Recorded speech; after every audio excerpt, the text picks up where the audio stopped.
लाल टमाटर बेचने वाली बेटी को ले गया करोड़पति दूल्हा। सवेरे से दोपहर हो गई, पर आज तो मेरी एक पैसे की भी कमाई नहीं हुई। भगवान जी, बस किसी तरह मेरे सारे टमाटर बिक जाएं, वरना माँ और बाबा मुझ पर बहुत गुस्सा करेंगे। ये है जानवी, जो अपने ठेले पर सब्जियां कम और लाल रंग के टमाटर ज्यादा लिए खड़ी थी। जानवी के पास के टमाटर काफी लाल और ताजे थे, जो काफी ज्यादा मात्रा में थे। तभी बगल की सब्जी की दुकान वाला हरिया जानवी को देखता है। हरिया की दुकान में काफी सारी अलग अलग किस्म की ताजी सब्जियां थीं। क्या हुआ जानवी बिटिया, इतनी उदास क्यों लग रही है तू? सवेरे से एक पैसे की भी कमाई नहीं हुई है चाचा जी। अगर आज मेरी कमाई नहीं हुई तो मेरे माता पिता मुझे बहुत मारेंगे। वो मुझे घर में आने नहीं देंगे। बिटिया, एक बात बता, तेरे माता पिता तुझ पर इतना जुल्म क्यों करते हैं? जबकि माता पिता के लिए तो उनकी संतान उनकी जान होती है। फिर तेरे माता पिता का तेरे प्रति ऐसा जुल्म क्यों है? क्या वजह है इसके पीछे? ये तो मुझे भी नहीं पता चाचा जी। मेरे माता पिता का कहना है कि मैं मनहूस हूँ, और जब से मैं पैदा हुई हूँ उनके जीवन में केवल बर्बादी छाई हुई है, इसलिए वो मुझ पर इतना जुल्म करते हैं। नहीं बिटिया, तुम तो बड़ी प्यारी और मेहनती बच्ची हो। चिंता मत करो, भगवान जी है ना, वो तुम्हारे जीवन से ये परेशानी जल्द ही दूर कर देंगे। भगवान जी, बस किसी तरह मेरी कमाई हो जाए। जानवी वहीं खड़ी ग्राहकों के आने की राह देखती है, पर उसके पास कोई ग्राहक नहीं आ रहे थे। तभी हरिया के पास एक ग्राहक आता है। काका जी, 2 किलो टमाटर दीजिए। ये देखकर जानवी दुखी हो जाती है, क्योंकि जानवी के पास हरिया से अच्छे टमाटर थे। हरिया के पास के टमाटर थोड़े हरे और कच्चे थे। मेरे पास तो अच्छी कमाई हो गई है। एक काम करता हूँ, इस ग्राहक को जानवी बिटिया के पास भेज देता हूँ। इस बेचारी की कुछ तो कमाई हो जाए। काका जी, दीजिए ना टमाटर। सुनो बेटा, मैंने ये टमाटर किसी और को बेच दिए हैं। तुम इस जानवी बिटिया के पास से टमाटर खरीद लो ना। इसके पास मुझसे भी अच्छे लाल टमाटर हैं। ये सुनकर जानवी की आंखों में आंसू आ जाते हैं। तभी वो आदमी 40 रुपए किलो दाम से जानवी के पास से 2 किलो टमाटर खरीदकर वहां से चला जाता है। आपका बहुत बहुत धन्यवाद चाचा जी। हरिया हमेशा जानवी की ऐसे ही सहायता करता था। वो अपने पास के कुछ ग्राहक जानवी के पास भेज देता था। तभी शाम तक जानवी की 150 रुपए कमाई हो जाती है, और वो अपने टमाटर सब्जियां बोरियों में भरकर अपना ठेला लेकर इसी जामपुर गांव में अपने छोटे से घर के बाहर आती है। माँ ने कहा था आज 1000 रुपए के टमाटर बेच कर आना, पर मेरी कमाई तो केवल 150 रुपए ही हुई है। भगवान जी, मुझे मेरे माता पिता के कहर से बचा लीजिएगा। तभी जानवी डरते डराते सब्जियों का थैला लेकर अपने इस एक कमरे के छोटे से घर के अंदर आती है। तो अंदर चारपाई पर जानवी का अपाहिज पिता मदन बैठा हुआ था। मदन एक पैर से अपाहिज था, और सामने जानवी की माँ शांति मिट्टी के चूल्हे पर खाना बना रही थी। तभी जानवी सब्जियों की बोरी एक कोने में रख देती है। ओए मनहूस कहीं की, चल आज की कमाई के पैसे निकाल। तभी जानवी डरते हुए अपने पिता को 150 रुपये देती है। ये क्या मनहूस कहीं की, आज इतनी कम कमाई कैसे हुई? मैंने तुझे कहा था ना कि आज 1000 रुपए की कमाई करके आना, फिर आज इतनी कम कमाई कैसे हुई? बाबा, मैंने बहुत कोशिश की थी ज्यादा टमाटर बेचने की, पर मेरे पास कोई ग्राहक ही नहीं आ रहे थे। तभी शांति जानवी के पास आती है और उसे जोर से एक चाटा मार देती है। मनहूस कहीं की, पता नहीं कहाँ से तुझ जैसी मनहूस हमारे जीवन में आ गई। जब से तू पैदा हुई है हमारे जीवन में केवल मनहूसियत ही छाई हुई है। अच्छा होता अगर हमें दीपक की तरह तेरी जगह एक बेटा ही हो जाता। कम से कम वो आज दीपक की तरह हमारा सहारा तो बनता। मुझे माफ कर दीजिए माँ। मैंने सच में कोशिश की थी आज टमाटर बेचने की, पर मेरे पास सच में ग्राहक नहीं आ रहे थे। हम इतनी मेहनत से अपने बागीचे में टमाटर की फसल उगा रहे हैं, और तू मनहूस सारा दिन बाजार में जाकर बस सो रही है। आज तुझे अन्न का एक दाना नहीं मिलेगा। अपने माता पिता के ऐसे कड़वे बोल सुनकर जानवी फूट फूट कर रोने लगती है। जानवी के प्रति उसके माता पिता का स्वभाव ऐसा ही था। थोड़े समय बाद जानवी का बड़ा भाई दीपक घर आता है और रोज की तरह अपनी 300 रुपये की कमाई अपने पिता को दे देता है। वाह वाह मेरे बच्चे, भगवान जी तुझे हमेशा खुश रखें।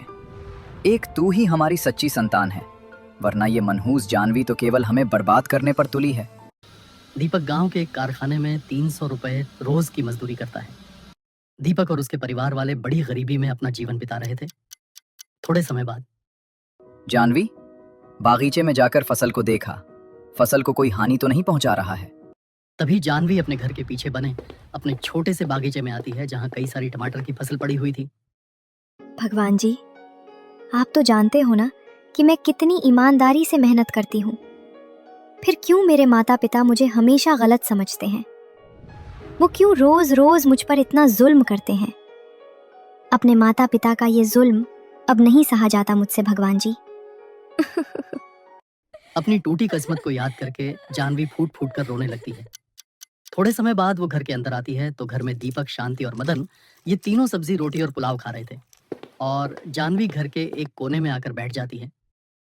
मनहूस कहीं की, जब भी इसे देखती हूँ मैं तो पूरा दिन खराब हो जाता है। ना इसकी कहीं शादी हो रही है और ना ये यहाँ से कहीं जा रही है, बस हम पर बोझ बनी बैठी है। गरीबी के कारण जानवी की शादी भी नहीं हो पा रही थी। उसे रिश्ते तो बहुत आ रहे थे पर कोई भी लड़का उससे शादी करने को राजी नहीं था। जानवी का ये घर एक कमरे का छोटा सा घर है। थोड़े समय बाद मदन और शांति सो जाते हैं। तभी दीपक जानवी के पास आता है और उसे कल रात की बासी रोटियां और थोड़ी सब्जी देता है। ये ले, खा ले। माँ ने कहा था ये रोटी कुत्तों को डाल देना, पर मैंने सोचा इसे तुझे ही दे देता हूँ। ले, खा ले। ये सुनकर जानवी दुखी हो जाती है और रोते हुए वो बासी रोटियां खाने लगती है। जब जानवी पैदा हुई थी तो उसके पैदा होते ही उसके पिता के साथ एक दुर्घटना होने पर उसका पिता एक पैर से अपाहिज हो गया था। तब से सब जानवी को मनहूस कहते आ रहे हैं। अगले दिन सवेरे जानवी जल्दी उठकर घर की सफाई करती है, फिर आंगन में बने कुएं से पानी निकालकर घर में भरती है, फिर सबके कपड़े धोकर चाय नाश्ता बनाती है। थोड़े समय बाद एक बात कान खोल कर सुन ले जानवी, आज रात तक अगर तूने 1000 रुपए की कमाई नहीं की तो मैं तुझे रात भर घर में घुसने नहीं दूंगा, समझी? चल अब जा और सारे टमाटर बेच कर आ। तभी जानवी अपना ठेला लेकर बाजार में आती है और हरिया की दुकान के पास खड़ी हो जाती है। मेरी तो रोज की कमाई 200 रुपए भी नहीं हो पा रही है। अब 1000 रुपए की कमाई कैसे करूं? भगवान जी, ये क्या हो रहा है मेरे साथ? क्यों मेरे जीवन में इतने दुख लिखे हैं? क्यों मेरी कमाई ज्यादा नहीं हो पा रही है? जानवी बिटिया, मेरी मान तो अब तू शादी कर ले। अगर तेरी शादी हो जाएगी तो तुझे इस कहर भरे जीवन से छुटकारा मिल जाएगा। मुझसे कोई भी शादी नहीं कर रहा है चाचा जी। जानवी का जीवन एक कोरे कागज की तरह था, जिसे मदन और शांति हर समय जलती हुई आग में फेंकने की कोशिश करते हैं। अब इसी तरह दिन प्रतिदिन बीतने लगे। जानवी की रोज की कमाई 100 से 150 रुपए के करीब 100 से 150 रुपए के करीब होने लगी और ये देखकर शांति और मदन उसे रोज मारना, पीटना, बुरा भला कहना ये सब करते थे। हरिया भी रोज अपने कुछ ग्राहक जानबूझकर जानवी के पास भेजता था ताकि जानवी की भी कुछ कमाई हो जाए। एक दिन शांति की तबीयत बहुत ज्यादा खराब हो जाती है। शाम का समय था, जानवी और सब घर में थे।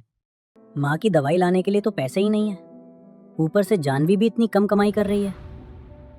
अब ऐसे में कैसे करें हम माँ का इलाज? जानवी, चल ठेला लेकर गांव में जा और पूरे गांव में घूम घूम कर सब्जी बेच।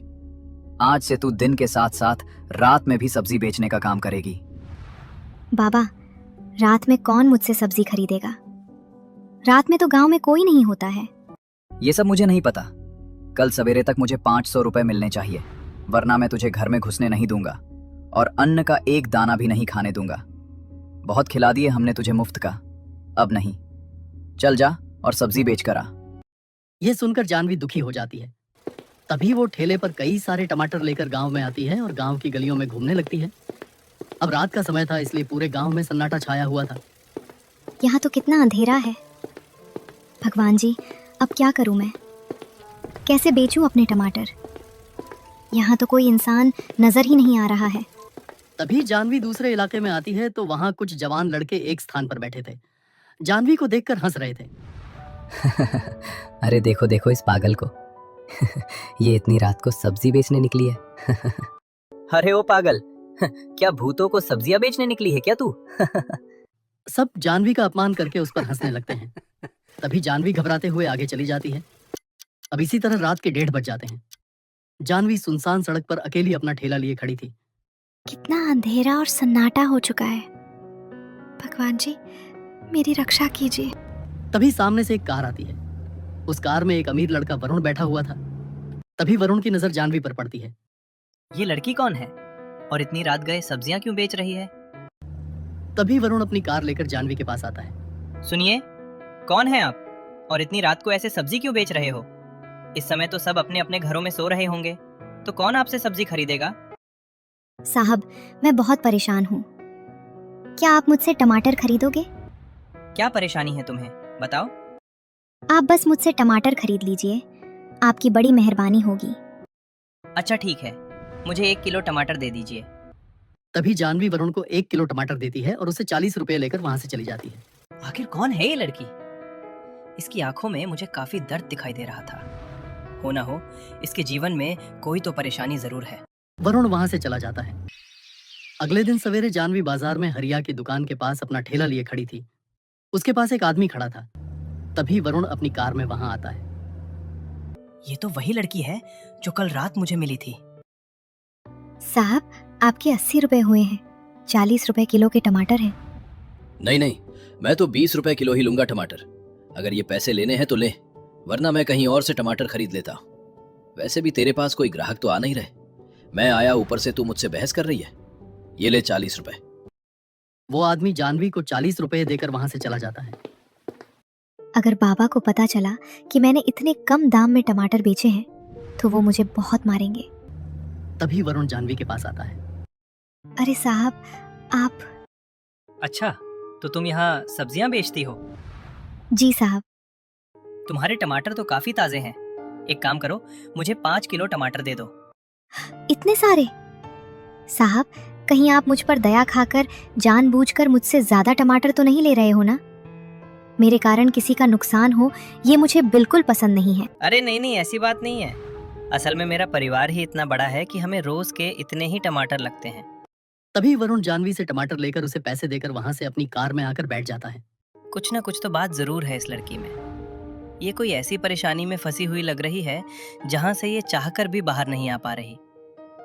मुझे यहाँ रुककर देखना होगा कि आखिर इसकी कमाई कितनी होती है और इसके जीवन में क्या परेशानी है। वरुण वहीं बैठकर जानवी पर नजर रखता है। अब शाम तक जानवी के पास कुछ ग्राहक आते हैं और सस्ते टमाटर खरीदकर उसके साथ बहसबाजी करते हैं। शाम का समय। जानवी बिटिया, तू क्यों लोगों से बहस कर रही है? अब जो कमाई हो रही है उसे अपना नसीब समझकर रख ले। आप मेरे माता पिता को तो जानते हो ना चाचा जी, वो कितने खतरनाक हैं। इतनी कम कमाई देखकर वो मुझ पर बहुत गुस्सा करेंगे। ये सुनकर वरुण दंग रह जाता है। ओह, तो ये बात है। ये जानवी अपने माता पिता से परेशान है। थोड़े समय बाद जानवी अपना ठेला लेकर अपने घर की ओर जाने लगती है तो वरुण चुपके से उसका पीछा करता है। तभी जानवी अपने घर के अंदर चली जाती है। वरुण वहीं दूर सामने खड़ा था। अच्छा, तो जानवी यहाँ रहती है। तभी अचानक जानवी के घर के अंदर से जानवी की जोर जोर से रोने की आवाज आती है। ये तो जानवी की आवाज है, पर ये रो क्यों रही है? तभी शांति जानवी को पीटते हुए घर से बाहर लेकर आती है। ये देखकर वरुण घबरा जाता है। माँ, मुझे माफ कर दीजिए। मनहूस कहीं की, तुझे कहा था ना मैंने कि सारे टमाटर बेच कर आना। एक तो तू हम पर बोझ बनी बैठी है। ये देखकर आस पड़ोस वाले कहते हैं, ये तो रोज का है। पता नहीं ये जानवी इतनी मनहूस क्यों है। जब से पैदा हुई है तब से बेचारी शांति बहन और उनके परिवार पर मनहूसियत छाई हुई है। इस मनहूस जानवी के साथ तो ऐसा ही होना चाहिए। अब ये सब बातें सुनकर और सारा तमाशा देखकर वरुण के होश उड़ जाते हैं। तभी शांति घर के अंदर जाकर दरवाजा बंद कर देती है और जानवी आंगन में बैठी फूट फूट कर रोने लगती है। इस बेचारी जानवी का जीवन तो कितना दर्दनाक कांटों से भरा पड़ा है। इसकी माँ इसका पर कितना जुर्म करती है। तभी वरुण वहां से चला जाता है। अगले दिन सवेरे जानवी अपने ठेले वैन के पास उदास खड़ी थी। इधर थोड़ी दूरी पर वरुण अपने 3 दोस्तों के साथ खड़ा था। महेश, नीलेश, वो सामने लड़की देख रहे हो जो टमाटर बेच रही है? ये पैसे लो और उसके पास जाकर 5 से 6 किलो टमाटर खरीद लो। पर हम इतने टमाटरों का करेंगे क्या? तुम वो टमाटर गरीबों में दान दे देना। मैं तुम्हें बाद में सब समझाऊंगा। तभी महेश जानवी के पास आता है। जानवी ने वरुण और उसके दोस्तों को देखा नहीं था। सुनिए बहन, मुझे 7 किलो टमाटर दीजिए। ये सुनकर जानवी काफी खुश हो जाती है। जी साहब, अभी देती हूँ। तभी जानवी महेश को टमाटर दे देती है और महेश पैसे देकर वहां से चला जाता है। भगवान जी, आपका बहुत बहुत धन्यवाद। आज तो पहले ही ग्राहक में मेरी कितनी ज्यादा कमाई हो गई। जानवी को खुश देखकर वरुण को काफी खुशी मिलती है। चलो, इसके चेहरे पर मुस्कान तो आई। थोड़े समय बाद जानवी के पास नीलेश आता है और वो जानवी से 5 किलो टमाटर खरीद कर वहां से चला जाता है। फिर वरुण का एक और दोस्त जानवी के पास आता है और वो भी जानवी से 6 किलो टमाटर लेकर चला जाता है। अब अचानक अपनी इतनी कमाई होते देखकर जानवी काफी खुश होने लगती है। बिटिया, लगता है भगवान जी ने तेरी सुन ली। देख, तेरी तो कितनी अच्छी कमाई हो गई। जी चाचा जी। तभी वहां जानवी का भाई दीपक आता है। जानवी, तेरे पास कुछ पैसे हैं क्या? कुछ दिन पहले मैंने किसी से कर्ज लिया था और अब वो आदमी मुझसे पैसे मांग रहा है। अगर उसे आज पैसे नहीं मिले तो वो मेरे खिलाफ पुलिस में शिकायत कर देगा। क्या? तभी जानवी अपनी कमाई के सारे पैसे निकालती है तो दीपक उसके पास से सारे पैसे छीन लेता है। अरे भाई। अच्छा, मैं चलता हूँ, रात को घर पर मिलते हैं। दीपक वहां से चला जाता है। अरे, वो लड़का कौन था और उसने जानवी से पैसे क्यों लिए? तभी वरुण जानवी के पास आता है और दीपक के बारे में पूछता है। वो मेरे बड़े भाई थे और उन्हें कुछ पैसों की जरूरत थी। अच्छा, एक काम कीजिए, मुझे 4 किलो टमाटर दे दीजिए। वरुण जानवी से टमाटर लेकर वहां से चला जाता है। अरे, ये अब क्यों जानवी को पीट रहे हैं? इतनी मार खाने के बाद भी तुझे अकल नहीं आ रही है ना? माँ, मेरा यकीन कीजिए, मैंने सारे पैसे दीपक भाई को दिए थे। तभी वहां दीपक आता है। माँ, ये जानवी झूठ बोल रही है। मैं भला क्यों इससे पैसे लूं? भाई, आप क्यों झूठ बोल रहे हो? आप ही तो मुझसे पैसे लेकर गए थे ना। ये दीपक झूठ क्यों बोल रहा है? तभी शांति जानवी को बेरहमी से पीटने लगती है। जब तक तू मुझे पैसे लाकर नहीं देती तब तक मैं तुझे घर में कदम नहीं रखने दूंगी। तभी शांति और दीपक घर के अंदर चले जाते हैं। क्यों मेरे साथ ऐसा हो रहा है भगवान जी? ऐसा दर्दनाक जीवन नहीं बिताया जा रहा है मुझसे भगवान जी। मुझे मौत दे दीजिए भगवान जी। जानवी की ये दर्दनाक हाय सुनकर वरुण के शरीर में रोंगटे खड़े हो जाते हैं। उसका ये दर्दनाक जीवन देखकर वरुण की भी आंखों में आंसू आ जाते हैं। थोड़े समय बाद जानवी रोते रोते वहीं आंगन में सो जाती है। तभी वरुण उसके पास आता है और उसकी गोद में कुछ पैसे रख देता है। जानवी सोई हुई थी। जानवी, अब तुम्हारे जीवन से ये दर्दनाक पल बहुत जल्द खत्म होने वाले हैं। वरुण वहां से चला जाता है। इतने सारे पैसे ये कहाँ से आए? तभी शांति आती है और जानवी से वो सारे पैसे छीन लेती है। थोड़े समय बाद जानवी अपना ठेला लेकर बाजार में आती है। आखिर मेरे पास वो पैसे आए कहाँ से थे? कौन रख कर गया होगा वो पैसे? तभी वहां एक कार आती है तो उस कार में से वरुण और वरुण के अमीर माता पिता हेमनी और शेखर बाहर निकलते हैं। इन्हें देखकर सब हक्का बक्का रह जाते हैं। ये तो शेखर साहब हैं, इस गांव के जाने माने रईस। ये यहाँ कैसे? तभी तीनों जानवी के पास आते हैं। माँ, ये है जानवी और मैं इससे शादी करना चाहता हूँ। ये सुनकर सब हक्का बक्का रह जाते हैं। ये क्या बोल रहे हो आप वरुण जी? मैं एक मामूली गरीब सब्जी बेचने वाली हूँ और आप इतने अमीर इंसान। नहीं नहीं वरुण जी, हमारा कहीं से कहीं तक मिलन नहीं हो सकता। जानवी बिटिया, वरुण हमारा इकलौता बेटा है और इसने आज तक हमसे कुछ नहीं मांगा। हमें अमीरी और गरीबी से कोई मतलब नहीं है। हमारे बेटे को तुम पसंद हो, इसका मतलब जरूर तुम में कुछ खास बात है। क्या तुम हमारी बहू बनोगी? ये सुनकर जानवी परेशान हो जाती है। जानवी, मैंने तुम्हारे जीवन को बहुत ही बारीकी से पढ़ा है। तुम्हारे जीवन के दुखों को बहुत अच्छे से समझा है। तुम जीवन की इतनी दुखियारी हो कि तुम्हारे दुखों के सामने कोई शब्द जाहिर नहीं हो सकते। इसलिए अब मैं तुम्हें इस दुख भरे जीवन से मुक्त करना चाहता हूँ। तुम्हारे जीवन में वो खुशियाँ लाना चाहता हूँ जिसकी तुम हकदार हो। बोलो जानवी, क्या तुम मुझसे शादी करोगी? ये सुनकर जानवी खामोश हो जाती है। अरे सोच क्या रही है बिटिया? हाँ बोल दे। वरुण से अच्छा हमसफर तुझे और कोई नहीं मिलेगा। हाँ जानवी, हाँ बोल दे। तभी सारे लोग यही बात कहते हैं। वरुण जी, मैं नहीं चाहती कि मेरे कारण लोग आपका मजाक उड़ाए कि आपने एक सब्जी बेचने वाली से शादी की, और मेरे माता पिता कभी इस रिश्ते के लिए नहीं मानेंगे। वो मुझसे बहुत नफरत करते हैं। जानवी बिटिया, तुम बहुत अच्छी हो और तुम्हारे विचार बहुत ही नेक हैं। अब बहू तो बहुत दूर की बात है, हम तुम्हें अपनी बेटी बनाना चाहते हैं। अब दुनिया की कोई भी ताकत तुम्हें हमारी बहू बनने से नहीं रोक सकती। तभी तीनों जानवी को लेकर उसके घर आते हैं और शांति मदन से जानवी का हाथ मांगते हैं। तो ये देखकर शांति मदन के भी होश उड़ जाते हैं। नहीं नहीं, हमारी बेटी हमारे पालन पोषण का जरिया है, हम इसकी शादी नहीं करवाना चाहते। अच्छा, तो अपनी बेटी पर ऐसा अत्याचार करना ठीक है? मैं तुम्हें ऐसे केस में फंसा सकता हूँ कि बेटी पर अत्याचार करने के जुर्म में तुम्हें 20 साल की कैद हो सकती है। इसलिए अपनी होशियारी अपने पास रखो। कल ही जानवी और वरुण की शादी होगी। वरुण बेटा, डेकोरेशन वालों को बोल दो कि इस मोहल्ले को दुल्हन की तरह सजा दो। कल इस मोहल्ले से हमारी बहू जानवी विदा होकर हमारे घर आएगी। ये सुनकर जानवी की आंखों में आंसू आ जाते हैं। फिर क्या था, अगले दिन पूरे मोहल्ले को दुल्हन की तरह सजा दिया जाता है। ये देखकर मोहल्ले वाले सभी लोग हक्का बक्का रह जाते हैं। तभी बड़ी धूमधाम से जानवी की शादी वरुण से हो जाती है और जानवी अपने अमीर बड़े से ससुराल में आकर रानी की तरह अपना जीवन बिताने लगती है। तो दोस्तों, कैसी लगी आपको ये कहानी? कमेंट्स करके जरूर बताइए। उम्मीद करते हैं आपको कहानी पसंद आई होगी। तो मिलते हैं अगली ऐसी नई किसी मजेदार कहानी के साथ। तब तक खुश रहें, मस्त रहें और हमेशा अपने परिवार का साथ देते रहें।